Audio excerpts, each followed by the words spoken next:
लग्नानंतर होईलच प्रेम मालिकेच्या आजच्या भागामध्ये आपण पाहत आहोत काव्या आणि पार्थ हे दोघेही जण पोलीस स्टेशनमध्ये पोहोचलेले असतात. पोलीस स्टेशनमध्ये इन्स्पेक्टर समोर बसल्यानंतर काव्या म्हणत असते, नमस्कार, मी काव्या पार्थ देशमुख आणि हे माझे मिस्टर पार्थ देशमुख. तेव्हा पोलीस म्हणत असतात, बोला मग आता काय करू. खरं तर काव्या म्हणते, नाही नाही तसं काही नाही. मग तुमचं काय काम होतं. खरं तर माझं काहीच काम नाही आहे, मी IASची तयारी करत आहे. बरं मग बोला आता काय त्याचं नवीन. नाही, मी IASची तयारी करते. IAS झाल्यावर मी बरीच तशी कामं करणार आहे. पण म्हटलं चांगल्या कामाला इथे IASची वाट का बरं पाहायची. म्हणजे मला नाही समजलं, पोलीस म्हणत असतात. तेव्हा काव्या म्हणत असते, मी जरा स्पष्टच बोलते. ते म्हणत असतात, हां बोला. मग आता इथे काव्या म्हणते, IIP रोड खूपच खराब आहे. तिथे त्या IIP रोडवर कितीतरी बायकांचे मिसकॅरेज झाले आहेत. कितीतरी लोकांनी आपला जीव गमावला आहे. कितीतरी आयांनी आपली बाळं गमावली आहेत. हां मग त्याचं काय. हे बघा, तुम्ही त्या सगळ्या गोष्टीमध्ये उगाचच कशाला पडता. काव्या म्हणत असते, कशाला पडता म्हणजे. एक नागरिक म्हणून माझी जबाबदारी आहे ती. आणि मला फक्त तिथे झालेल्या लोकांची यादी पाहिजे, लिस्ट पाहिजे, त्यांची नावं पाहिजेत, ज्यांनी त्यांची मिसकॅरेज गमावली आहेत. त्याचबरोबर ज्यांनी बाळ गमावलं आहे, ज्यांचा जीव दगावला आहे, अशा लोकांची मला यादी हवी आहे. पोलीस म्हणत असतात, हे बघा तुम्ही ह्या सगळ्या गोष्टीपासून लांब राहा. काव्या म्हणत असते, नाही, मी सुद्धा प्रेग्नेंट आहे, मलासुद्धा बाळ होणार आहे, म्हणूनच मला काहीतरी करायची इच्छा आहे. मग आता पोलीस म्हणत असतात, अहो तुम्ही वेड्या आहात का. अशा अवस्थेमध्ये तुम्ही असली कामं करणार आहात का. त्यापेक्षा इथे तुमच्या तब्येतीकडे लक्ष द्या, गर्भसंस्काराचा क्लास जॉईन करा. आणि तुम्ही असे उद्योग कशाला करताय. हे बघा, ह्या असल्या गोष्टीमध्ये तुम्ही पडू नका. काव्या म्हणत असते, एक मिनिट, मग मी काय फक्त घरी बसून हे सगळं बघत राहू का. तेव्हा पार्थ आता रागात जातो आणि पार्थ म्हणत असतो, हे बघा तुम्ही काय बोलताय, तुम्हाला कळतंय का. मी सुद्धा एक आर्किटेक्ट आहे आणि जर मी एखादा बिल्डिंगचं इथे स्केच तयार केलं, डिझाईन केली आणि जर त्याच्यामध्ये काही त्रुटी असल्या तर मला रात्रंदिवस झोप येत नाही, मला चैन पडत नाही. आता पार्थला राग आलेला असतो. काव्या पार्थला आवरते आणि म्हणत असते, देशमुख शांत बसा, उलटे नंबर्स काउंट करा बरं, 10, 9, 8, 7, 6 असं ती बोलायला लावते. आणि त्यानंतर लगेच आता पार्थ पुन्हा एकदा नॉर्मलला आलेला असतो. मग आता पार्थ म्हणत असतो, त्यामुळे तुम्हाला एक गोष्ट सांगू, माझी बायको IAS होणार आहे आणि ती होईलही. पण तुम्हाला एक गोष्ट सांगतो, आत्ता ती जरी प्रेग्नेंट असली ना तरीसुद्धा ती जे काही करत आहे ना त्या सगळ्या गोष्टीला माझा पूर्णतः पाठिंबा आहे. मग आता पोलीस म्हणत असतात, अहो तुम्हीसुद्धा त्यांच्या ह्या अशा बालिशपणाला हो म्हणत आहात. काव्या म्हणत असते, हा कसला बालिशपणा आहे. हे बघा, मला त्या रोडवर ज्या ज्या लोकांचे अपघात झाले, ज्यांनी जीव गमावले, त्यांची एक मला फक्त लिस्ट हवी आहे आणि ती लिस्ट मी तुम्हाला मागते. हे बघा, मला त्या लोकांची लिस्ट हवी, मला त्या लोकांना भेटायचं आहे आणि त्यानंतर तुम्ही मला तो रोड जवळपास पुढील 50 वर्ष तरी खराब होणार नाही अशा पद्धतीने करायचं आहे. तेव्हा पोलीस म्हणत असतात, अरे वा, तुम्ही तर सगळीच कामं स्वतः करायची ठरवले. म्हणजे पोलिसाचं काम तुम्हीच करा, वकिलीचं काम तुम्हीच करा, कॉन्ट्रॅक्टरचं, नगरसेवकाचं सगळी कामं तुम्हीच करायला लागलात, आम्हाला तर काही करायची गरजच नाही. तेव्हा काव्या म्हणत असते, तुमच्या गोष्टी लक्षात येत आहेत का. हे बघा, तुम्ही आत्ता जे काही बोलताय ना हे असं बोलू नका. आणि त्याचबरोबर उद्या तर मी IAS होणारच आहे आणि IAS झाल्यानंतर एक गोष्ट मी तुम्हाला सांगतो, हे बघा, मी उद्या जाऊन तुमची बदलीसुद्धा करून घेऊ शकते आणि तुमचं ट्रान्सफरसुद्धा करू शकते. पण जरी तुम्ही मला आत्ता लिस्ट नाही दिली ना तरीसुद्धा मी त्या सगळ्या गोष्टी अजिबात करणार नाही. ही सुद्धा गोष्ट तेवढीच महत्त्वाची आहे असं सुद्धा आता इथे काव्या बोलू लागलेली असते. आता हे काव्या सगळं काही बोलल्यानंतर पोलीस लगेचच आता थोडेसे घाबरतात आणि थोडेसे घाबरल्यानंतर ते म्हणत असतात, नाही नाही ठीक आहे, तुम्ही नका काळजी करू. मग आता लगेचच हवालदारांना ते इथे सांगतात आणि म्हणत असतात, ह्यांना ती सगळी काही लिस्ट देऊन टाका. असं म्हटल्याबरोबर लिस्ट देऊन टाका असं म्हटल्याबरोबर पार्थला आनंद झालेला असतो. पण पोलिसाला मात्र आता इकडे काव्याने चांगलंच वठणीवर आणलेलं असतं. तिचं असं म्हणणं असतं की काही जरी झालं तरीसुद्धा एक गोष्ट मात्र व्यवस्थित लक्षात ठेवायची आणि ती म्हणजेच की इथून पुढे तुम्ही ह्या सगळ्या गोष्टीचा विचारसुद्धा करायचा नाही. मला जे माझ्या पद्धतीने करायचं तेच मी करणार, समजलं? आता ते हवालदार तर ती सगळी लिस्ट काव्याला द्यायला तयार झालेले असतात, पण इथे पोलीस मात्र बाजूला जातो आणि एका अज्ञात व्यक्तीला तो कॉल करत असतो. तो म्हणत असतो, एक काव्या देशमुख नावाची मुलगी आहे, लग्न झालेलं आहे, प्रेग्नंट आहे आणि ती आपल्या इथे पोलीस स्टेशनमध्ये आली आहे आणि IIP रोडवरील सगळ्या लोकांची ती यादी मागत आहे आणि त्याचबरोबर आता इकडे तिला तो रोड दुरुस्तसुद्धा करायचा आहे असं ती म्हणत असते. आणि तुम्ही काळजी करू नका, मी सगळ्या काही अपडेट्स तुम्हाला वेळेवर पोच करेल असा हा इन्स्पेक्टर लगेचच पुढच्या अज्ञात व्यक्तीला, जो की आपल्याला दाखवला नाही, त्या सगळ्या व्यक्तीला हे सगळं काही समजावून सांगत असतो जे इथे झालंय ते. आता ह्या लोकांना इथे लिस्ट मिळालेली असते. काव्या आणि पार्थ हे दोघेही जण आनंदात असतात. मग आता इथे पार्थ म्हणत असतो, वा काव्या, तुम्हाला तर मानावंच लागणार आहे. खरं तर तुम्ही कसली चपराक मारली त्याला, म्हणजे तुम्ही कसल्या पद्धतीने इथे आता हे सगळं काही काढून घेतलं आहे. म्हणजे बघा ना, तुम्ही तर त्याच्याकडून ती लिस्ट वगैरे मागून घेतली आणि त्याचबरोबर त्याला चांगल्याच पद्धतीने ब्लॅकमेल वगैरे केलं आहे की, असं सुद्धा तो इथे बोलत असतो.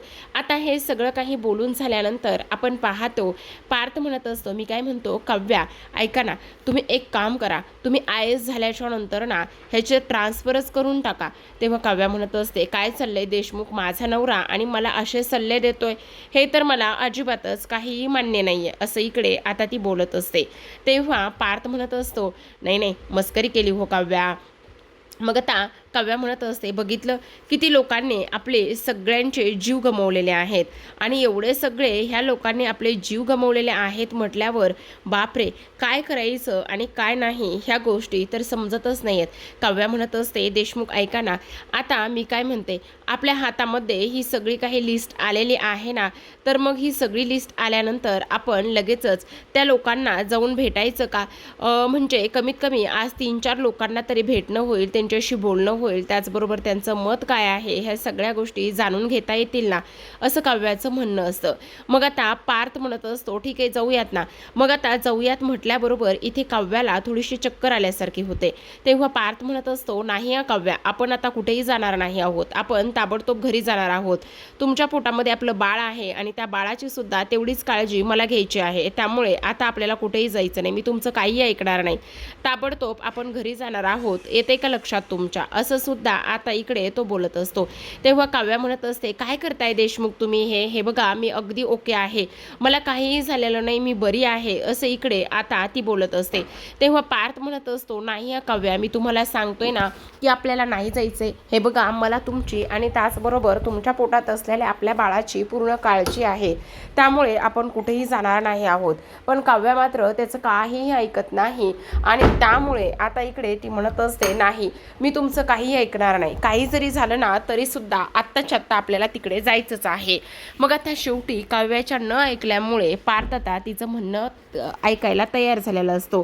त्याच वेळेला आता इकडे काव्या म्हणत असते, हे बघा देशमुख, आत्ता त्या लोकांना भेटणं आणि ह्या सगळ्या गोष्टी करणं फार जास्त गरजेचं आहे, हे तुम्हाला सुद्धा लक्षात यायला हवंय ना. तर आता ते लोक भेटून नंतरच घरी आलेले असतात. आता इकडे दुसऱ्या दिवशी सकाळची वेळ असते आणि दुसऱ्या दिवशी सकाळी नंदिनी मात्र रेग्युलर प्रमाणेच तिची कामं करत असते. त्यानंतर किचनमध्ये असताना एका विचारामध्ये असते. दूध गरम करायला ठेवलेलं असतं, पण ते दूध मात्र आता ओतू जायला लागलेलं असतं. थोड्यातच जीवा तिथे येतो. आता जीवा तिथे आल्याबरोबर तो हे सगळं काही पाहतो आणि लगेचच म्हणत असतो, काय चाललंय हे सगळं, नंदिनी तुमचं लक्ष कुठे आहे? आणि त्याचबरोबर हे सगळं दूध उतू चाललेलं आहे, नंदिनी तू काय करतेस, असं जीवा म्हणत असतो. तेव्हा नंदिनी म्हणत असते, सॉरी जीवा, मला तर कळलंच नाही काय झालंय म्हणून, खरंच सॉरी, असं बोलल्याबरोबर आपण पाहतो आता इथे मात्र जीवा म्हणत असतो, काय झालंय, सगळं ठीक आहे ना? मग आता नंदिनी म्हणत असते, काही ठीक नाही आहे जीवा, तुमच्या गोष्टी लक्षात येत आहेत का, काय करावं ते समजत नाही आहे. तेव्हा तो म्हणत असतो, हे बघ तू काळजी करू नकोस, मला माझं गट फिलिंग सांगतंय की काही जरी झालं ना तरी आपल्याला ना इथे सर्व सरोगेट मदर नक्कीच भेटणार आहे. तुला काळजी वगैरे करण्याची काहीही गरज नाही. तू का आणि कशामुळे काळजी करतेस असं सुद्धा आता इकडे तो बोलत असतो. आता हे सगळं काही बोलल्यानंतर आपण पाहतो इथे आता नंदिनी म्हणत असते, हो तुमचं सगळं काही खरं आहे, पण मला ना एका गोष्टीची काळजी वाटते. आता ज्या डॉक्टर होत्या त्यांच्याकडे आपली केस होती, पण आता त्यांनी दुसऱ्या ह्यांना हँडओव्हर केलेली आहे आणि दुसऱ्या ह्यांना हँडओव्हर केल्यानंतर आता माझ्या गोष्टी लक्षातच येत नाही आहेत. काय करावं ना ते सुद्धा मला समजत नाही आहे. तेवढ्यातच आता तिथे काव्या आणि पार्थ हे दोघेही जण आलेले असतात. आता दोघेही जण आल्यानंतर इथे काव्या म्हणत असते, नाही या देशमुख, उद्या तुम्ही माझ्यासोबत हॉस्पिटलमध्ये पाहिजे आहात. त्यावेळेला पार्थ म्हणत असतो, काव्या हे बघा तुम्ही माझं ऐकून घ्या ना, मला एक खूप इम्पॉर्टंट मीटिंग आहे आणि ती मीटिंग करणं सुद्धा मला तेवढंच जास्त गरजेचं आहे. प्लीज तुम्ही एकदा ऐकून घ्या ना. मग आता इथे काव्या म्हणत असते, काय झालंय? मग आता पार्थ म्हणत असतो, बरं झालं, खरं सांगू का नंदिनी, मला तर ना काय करावं ते कळतच नाही. माझी खूप एक इम्पॉर्टंट मीटिंग आहे. प्लीज उद्या ना तुम्ही इथे नंदिनीबरोबर काव्याबरोबर हॉस्पिटलमध्ये जाल का? असं म्हटल्याबरोबर आता जीवा नंदिनीकडे पाहतो, कारण काव्याबरोबर जायचं म्हटल्यावर मग आता इथे पार्थ म्हणत असतो, तुम्हाला सुद्धा इथे नवीन डॉक्टरांना भेटायला जायचंच असेल ना, आणि म्हणूनच मी असं म्हणतोय की तुम्ही उद्या काव्याबरोबर जा. तेव्हा नंदिनी म्हणत असते, नाही पार्थ, मी तर उद्या नाही तर परवा जाणार होते. मग आता इथे लगेचच पार्थ म्हणत असतो, एक दिवस अगोदर जा ना प्लीज, नाही म्हणू नका ना, कारण माझी खूप इम्पॉर्टंट मीटिंग आहे. मग आता इथे जीवा म्हणत असतो, अरे दादा असं काय करतोयस? काव्याला जर तुझ्याबरोबरच जायचं असेल तर मग आता ती नंदिनी बरोबर कशी जाईल? पण आता पार्थ म्हणत असतो, अरे तेच तर मी तुला सांगण्याचा प्रयत्न करतोय ना, माझी खूप जास्त महत्त्वाची आणि इम्पॉर्टंट अशी मीटिंग आहे. तर आता इथे काव्या म्हणत असते, नाही या देशमुख, मी तुमचं काहीही ऐकणार नाही आहे, असं म्हणून हसायला लागते. आणि त्यानंतर सगळेजण काव्याकडे पाहतात. काव्या म्हणत असते, तुम्हाला काय वाटलं मी चिडली आहे, मी रागवली आहे, मी इथे देशमुखांवर असं म्हणते का? अजिबात तसं नाही आहे, काही गरज नाही आहे. देशमुख तुम्ही नका येऊ, माझी ताई असेल तर मला कोणाची काही गरज नाही. ताई तू काळजी करू नकोस, आपण उद्या दोघी जणी जाऊ आणि त्याबरोबर तुला सुद्धा डॉक्टरांना भेटायचंच आहे ना. आपल्या दोघींचीही केस इकडे दुसऱ्या डॉक्टरांकडे हँडओव्हर केली आहे ना, मग आपण दोघी जणी उद्या जाऊयात, असं सुद्धा ती आता इथे बोलत असते.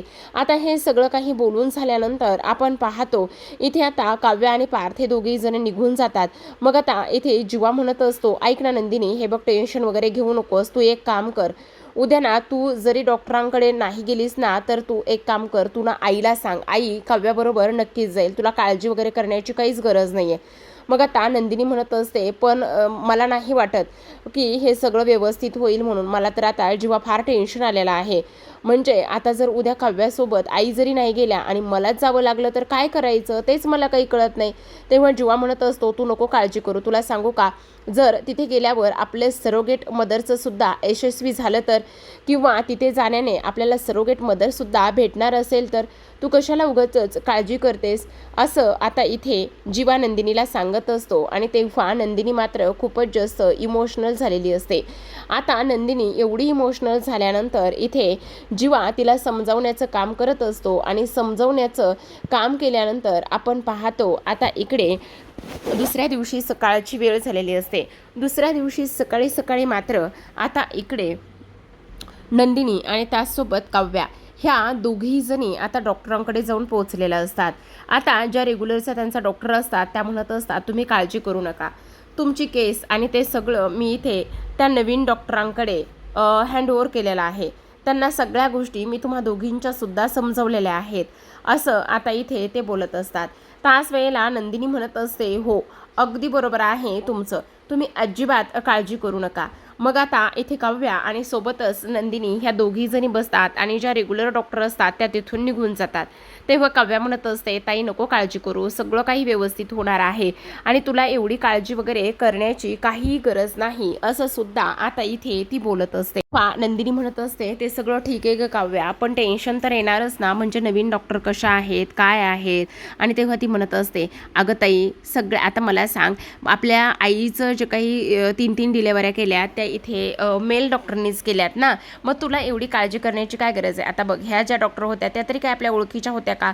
मग आता तसंच आपल्याला सुद्धा ह्यांच्याबद्दल सगळं काही समजेल आणि सगळं काही समजल्यानंतर आपण सुद्धा त्यांच्याशी कनेक्ट होऊच ना. हे बघ तू काळजी करू नकोस बरं, उलट तू मला मला ह्या सगळ्या गोष्टी समजावून सांगायच्या, तर आता मलाच इकडे तुला हे सगळं काही समजावं लागतंय, पण तू काळजी करू नकोस, असं इकडे आता ते बोलत असतात.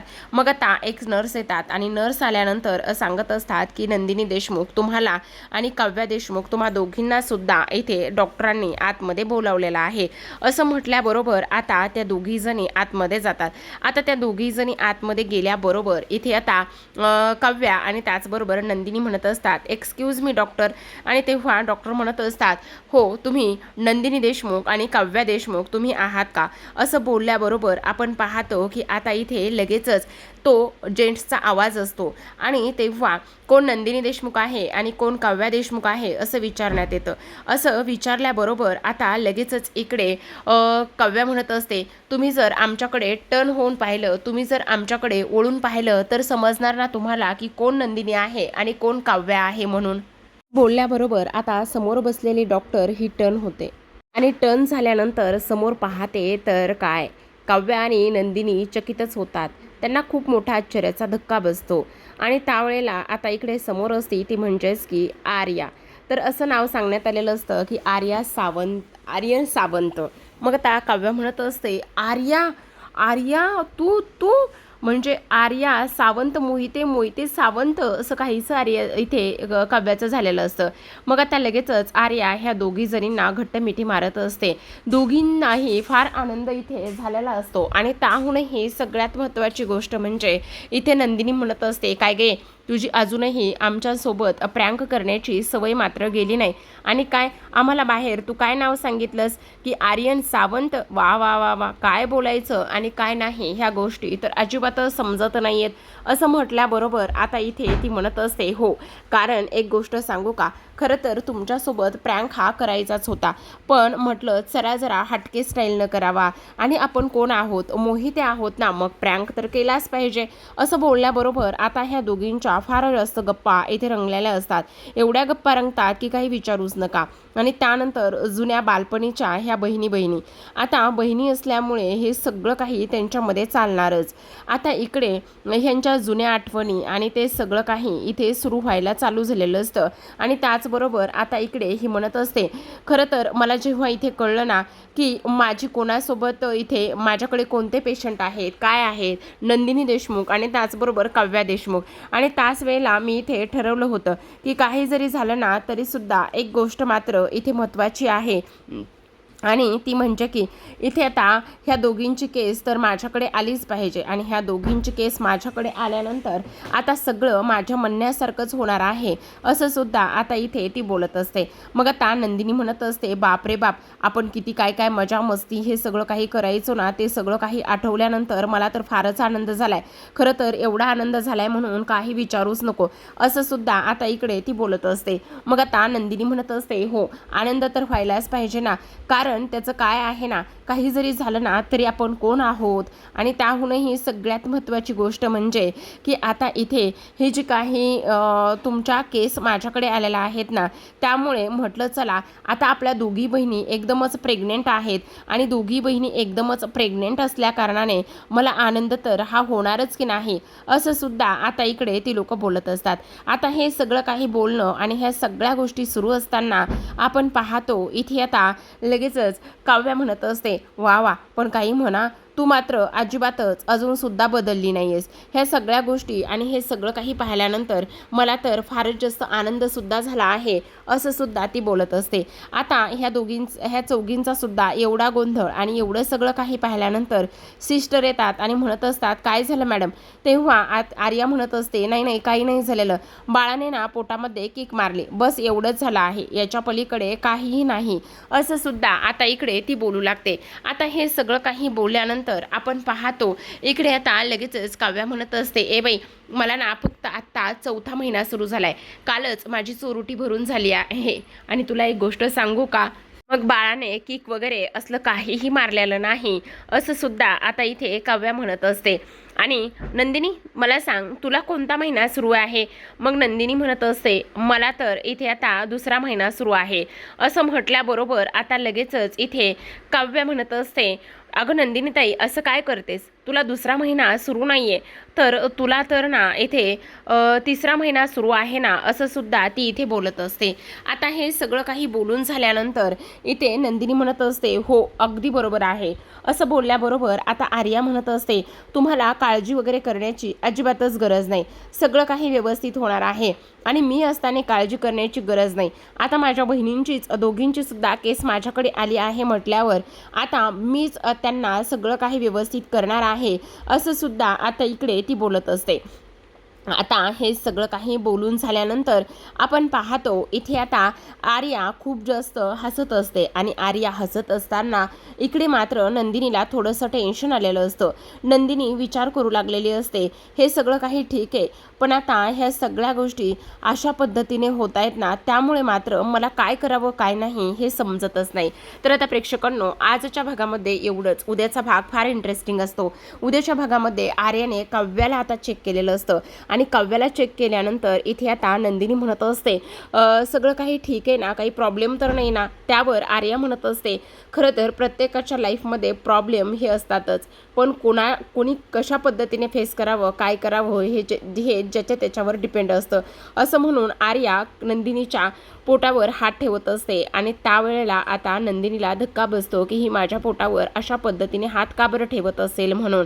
तर आता इकडे दुसऱ्या बाजूला आपण पाहतो आर्याला चेक केल्यानंतर ती दोघी चेकिंग रूममध्ये असतात. तर इकडे जीवाचा फोन आलेला असतो आणि नंदिनी आणि जीवा फोनवर बोलत असतात. तेव्हा जीवा म्हणत असतो, काय झालं नंदिनी, सगळं काही ठीक आहे ना, म्हणजे इथे डॉक्टरांना काही समजलं नाही ना, डॉक्टरांनी सगळं काही हँडल वगैरे व्यवस्थित केलं आहे ना. त्यावर नंदिनी म्हणत असते, कळत नाही आहे मला जीवा, खरं तर आता डॉक्टर आतमध्ये गेलेले आहेत, मग आता बाहेर आल्यावरच सगळं काही कसं आहे काय आहे ह्या सगळ्या गोष्टी समजतील, असं इकडे ती बोलत असते. आता हे सगळं बोलल्यानंतर ती हेही म्हणत असते, मला आता फारच टेन्शन आलेलं आहे की काय करावं आणि काय नाही ते समजत नाही. मग आता इथे जीवा म्हणत असतो, नंदिनी हे बघ, तू काळजी करू नकोस, सगळं काही व्यवस्थित होईल, तुला काळजी वगैरे करण्याची काही गरज नाही, असं इकडे तो बोलतो. मग आता लगेचच काव्या बाहेर येते. काव्या बाहेर आल्यानंतर इथे आता नंदिनी म्हणत असते, काय झालं, माझ्याबद्दल काही डॉक्टरांनी विचारलं का, किंवा तुला माझ्याबद्दल डॉक्टरांनी काही सांगितलं का, असं म्हटल्याबरोबर ती म्हणत असते, नाही ग, काही नाही, आणि तुला डॉक्टरांनी बोलवलं नाही असं कधी होईल. आणि त्यावर नंदिनी म्हणत असते, पण माझ्याबद्दल काही सांगितलं नाही ना. तेव्हा काव्या पुन्हा तिला म्हणत असते, हो सांगितलं ना. तेव्हा नंदिनी घाबरते आणि म्हणत असते, काय सांगितलं. मग आता काव्या नंदिनीकडे पाहतेस. तर आता प्रेक्षकांनो, हे पाहणं फार इंटरेस्टिंग आहे की नेमकं डॉक्टरांनी इथे काव्याला काय सांगितलं आणि काव्यासमोर नंदिनीचं कोणतं सत्य आलं. पाहूयात उद्याच्या भागात. तोपर्यंत पाहत राहा लग्नानंतर होईलच प्रेम.